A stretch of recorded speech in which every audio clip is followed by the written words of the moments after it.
Hello everyone and welcome to today's video. What we're going to do today is we're going to cover all the different menu options and settings on your Polaris Sportsman. This video is going to apply to the 4-inch LCD screen you see here, not the larger 7-inch screen with ride command.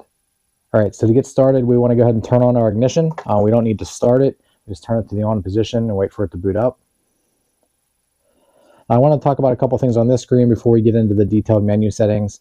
You can see here right now I'm displaying miles per hour. That one there can actually be toggled to RPM as well by hitting the mode button like you see here. The next one down, I'm currently showing the odometer. You can modify this in a couple different ways. You have your up and down arrow keys that you can push on this, and you can change it to different options.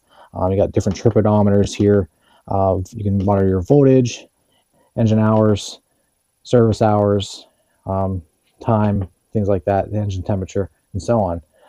So you can play with that with the arrows. The other way to change that same menu is your reverse override button on your handlebars. You can also toggle that same menu with that as well.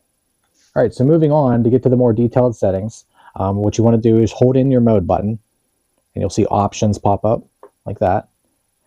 And now we're in the other options menu. All right, so once we're in the menu, there's various different things we can modify here. We have our units for speed, miles per hour. You can change it to kilometers per hour also. If you have electronic power steering, you have adjustment here for different levels of assist, low, medium, and high.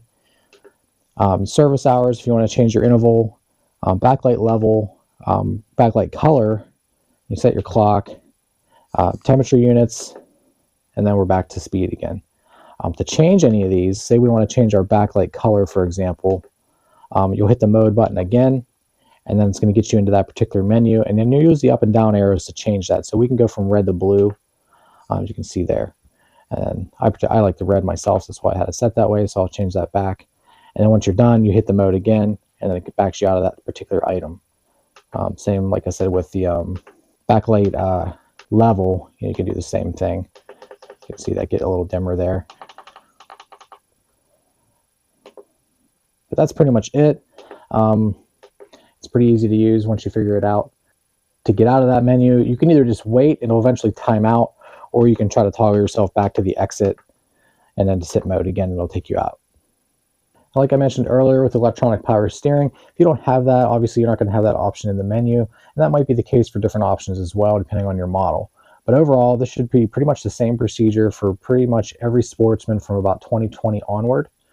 Just, subtle differences here and there. And like I mentioned earlier in the video, this only applies to this 4-inch screen. The larger 7-inch screen with the ride command has different options in it, including the navigation we can't cover here today.